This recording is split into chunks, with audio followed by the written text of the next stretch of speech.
was not hard to hear the Georgia's fight song going today. And I imagine you guys are ready to put camp in the mirror, start preparing for Georgia. But as a Georgia guy, what's it like hearing that over and over and over again? Definitely a little bit of PTSD. No, it was good. I think it's going to be good for us just to, get the idea in our heads, just because, that is something that they do over there. But, it shouldn't affect how we play. The field's always going to be the same size. We're playing with the same football, and we're going to be running the same play. So, all the external factors, whatever, it doesn't really matter. So just excited to, get back playing, and excited that game day is so close to us. Is it good now that camp is kind of in the rearview mirror and you can't just start dialing in on a game plan and an opponent? Yeah, I'm just glad that we finished camp strong. I think it's been a really good camp for us. A lot of competition, both sides of the ball, and it honestly flew by. Coach Sweeney literally just said we started 3 weeks ago today, and I'm like, dang, it feels like it's been like a couple of days, but it flew by so fast. But I'm excited to really shift my attention towards Georgia and really dial in on our game plan and get to learn these guys even more. You mentioned playing Georgia is kind of special at ACC kickoff. I guess has there been banter between you and some of your friends at Georgia, or just been locked in, focused, leading into the matchup? It's been pretty chill from both sides. I know a lot of guys on that team, so it's been pretty chill. Not much banter, not much trash talk. So we're both just trying to handle business on our ends, and the best man will come out on top on the 31st. What was happening while I was playing? Were you guys sprinting, or what was happening during? It was doing our special teams. So we were I don't know why they did it, but it was during our special teams period, and it was kind of pissing me off. But I was just locked in, just ready for practice. But it was annoying. And I'm not asking you to give bulletin board material or locker room material, but everybody seems to assume, man, Georgia's just going to walk in and win. Like, it's their right to win. But can this team, this program, hang with Georgia? Can you beat them? 100%. We've had a great offseason, great camp, and we have the dudes in the locker room to compete with anybody in the country. And obviously Georgia, they've been the top team in the country the past couple of years. So, until someone beats the best, they're going to be proclaimed the best. So, I'm excited for to see how we match up as a team. But I know that we have a special group of guys in the locker room who's bought into the process and bought into our scheme and what we have to bring. So, I'm just excited to see how we compete with them. I guess defensively, is there anything unique about this group in terms of either speed or experience or whatnot? I would just say the hunger and drive that we have. Us finishing, I'm pretty sure it was 8th total defense last year. There was still a lot of meat left on the bone. A lot of plays left out on the field that we should have made, and we know that we have the guys to be the number 1 defense in the country, and we weren't that. We were at number 8, which is still pretty good, but just not up to our standards, because we know that we can be the best. So I've just seen a lot of hunger, a lot of drive from the guys, and just a lot of energy being brought every single day. So I'm excited to start really preparing and get into game week and just see how we compete. I think Coach Sweeney said after the first scrimmage he was kind of disappointed in the defense for too many discipline mistakes. And he said you guys kind of bounced back during the second scrimmage, I guess. How did you guys were able to rebound, and how did you overcome those first scrimmage mistakes? I think it's just the little things, penalties were a problem. So like 3rd and short, jumping off sides, and just playing undisciplined. So really and that all starts with communication. So if it's 3rd and short, we got to communicate to the D-line, like alert, hard count, and just be ready for that. So I think that all plays into part with communication, just all levels on the field, back 7, D-line, just everyone being on the same page, and just make sure everyone's just getting lined up correctly, and being aware of down and distance and having situational awareness. Being a senior, being kind of like a role model of one of the big linebackers within that position, what's kind of the mentality or the overview of that unit that you're kind of taking to kind of lead for? I would just say make sure, for me, what I've been doing is just making sure all the guys are, ready for the opportunity. Just you never know. Football is a dangerous game. Injuries happen a lot. So you want to make sure everyone's ready for their opportunity, because some guys may get thrown into the fire, and you got to see how they adapt to it. So just making sure all the guys are ready whenever that opportunity presents itself. It could be, second play of the game when someone goes down. Lord forbid that happen, but just being ready for that opportunity whenever that's going to come for you. Have you seen any of the younger guys step up like this offseason, whether it's freshmen or redshirted freshmen, sophomores, anything in that group that have like stepped up and really showed that they can come in those moments and make an impact on the game? Yeah, I can name numerous guys. We just like the past. Every recruiting class we brought in, like after me, so like 22, 23, 24, just our coaches hit grand slams with all three of those classes. Just guys that have the right mindsets and just come in every single day ready to work. Whether they're first on the depth chart or whether they're fifth on the depth chart, they've come in with the right mindset. So we have a lot of guys just who come in and work every single day and come in and prepare like they're the guys, and they may not be the guys as of right now, but they just come in and work, and they're going to be ready for the opportunity whenever it presents itself. So, I'm sorry I didn't give you a specific person, but we've hit grand slams with all three of those recent recruiting classes. So those guys, they'll be ready to play. I think at the beginning of camp, Clemson put out a video of you kind of charging at Cade and doing some kind of like high five thing. We've heard a lot from teammates that Cade's been really authentic and genuine, and his leadership is kind of stepped up because of it. What have you observed in terms of the person he's been this offseason leading into the season? I feel like Cade's been the same way since he stepped out on campus. He's going to speak up. He's going to be himself. He's going to be loud. He's going to be proud with whatever he says, and he speaks with a lot of conviction. And the guys respect him. But talking about this offseason, I've really seen his leadership just emerge even more. Just even being even more vocal, putting in the extra time with the guys, watching extra tape, hitting the field, doing all the stuff, and leading our workouts. Like, he's always, the first in line, always the first one to finish. And he's been a dude since he stepped on campus. But this year, you can really see he's just taking it and running with it now. And I'm excited to see all that hard work come to fruition on the 31st and for this whole season to come. But Kay has been a special kid, a special player ever since he stepped on campus. So I'm excited to see it all come to fruition for him. I think Tyler Venable says he's been a quote-unquote executioner during practice, just really, executing against plays. Like, what have you seen in terms of just, his maturity, kind of executing the offense going on against him? I feel like it's more comfort within the system, especially having Coach Riley going on year 2 now.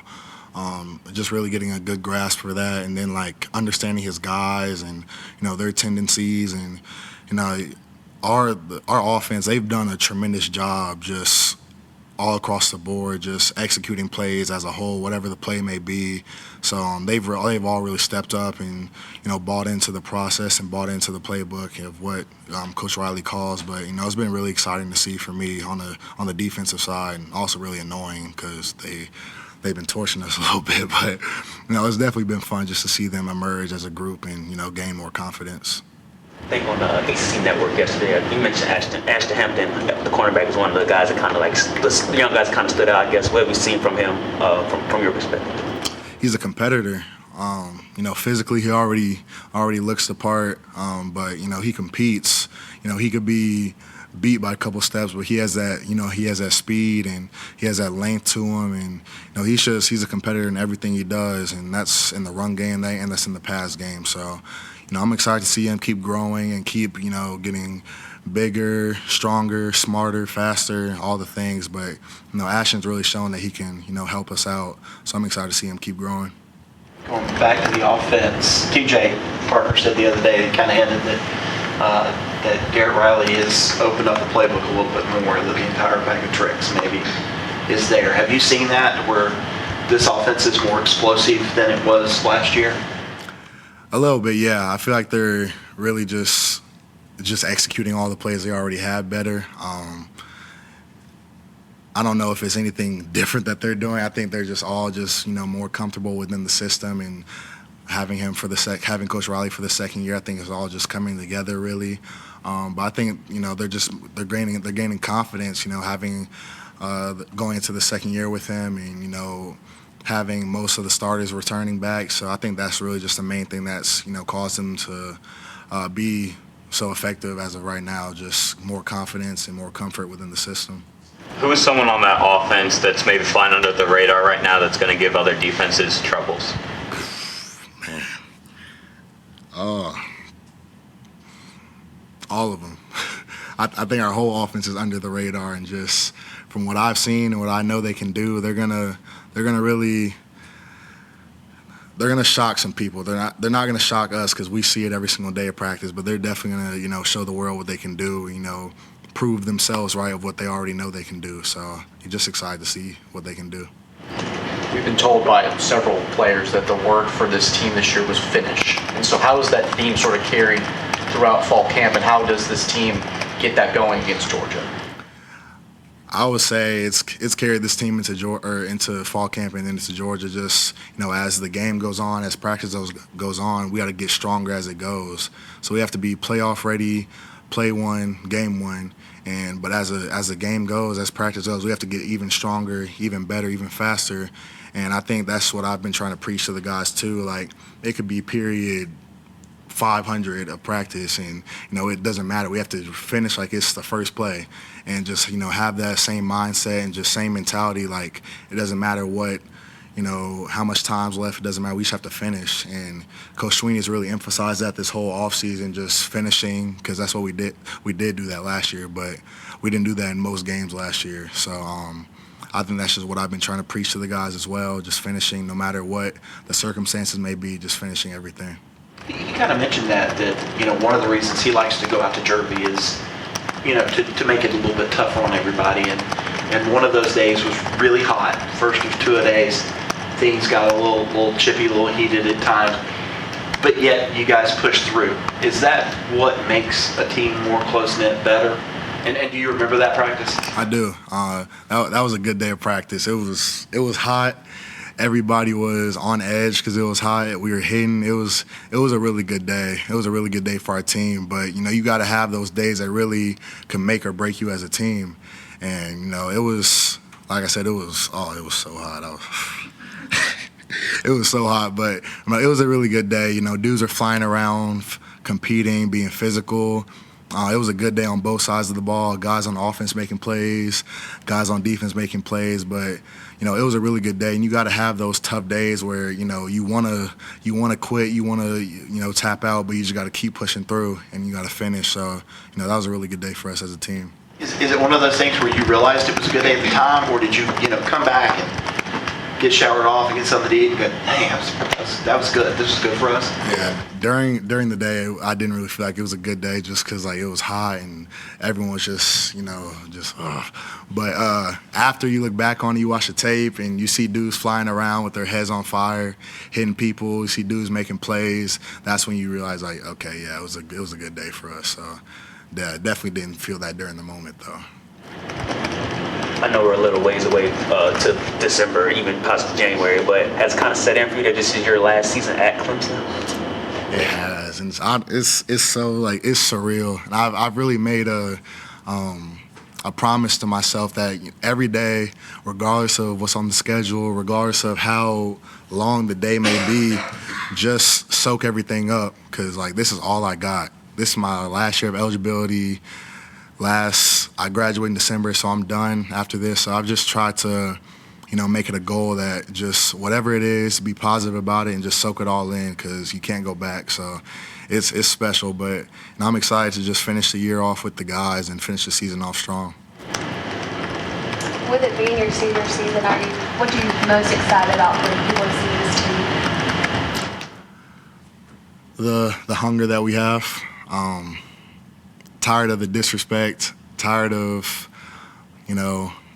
all the negative stuff, just ready to show that, what we know we can do as a team. We're ready to showcase that and just ready to, put Clemson back to the top. And, we have to take it week by week, day by day. Can't look too far ahead, but, that's the ultimate goal.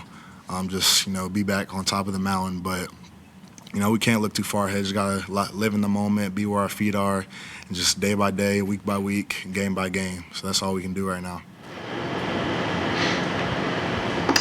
You mentioned that practice and how hard it was. Has there been any, on the opposite side, more lighthearted, funny moments throughout camp that will be good memories for your senior year?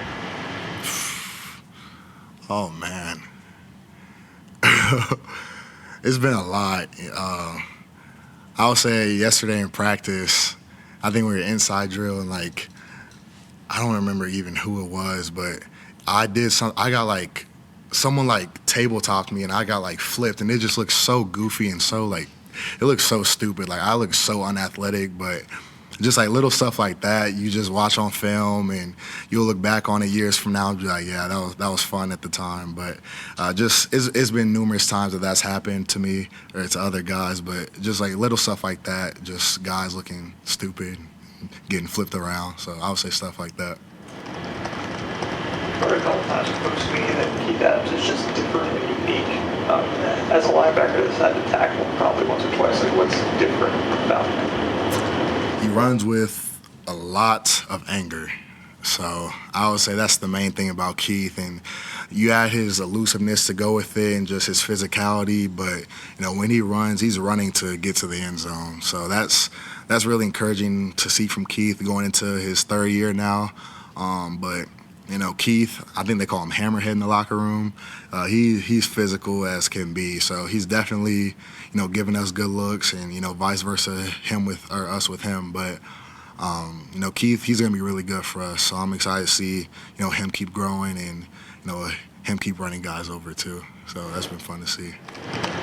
Are you used to playing running back too? I mean, would you have been the same way as running back? No, not at all. I'm more shifty. When I played, I was more shifty, make a guy miss. Keith is just trying to run through you and, you know, hurt you.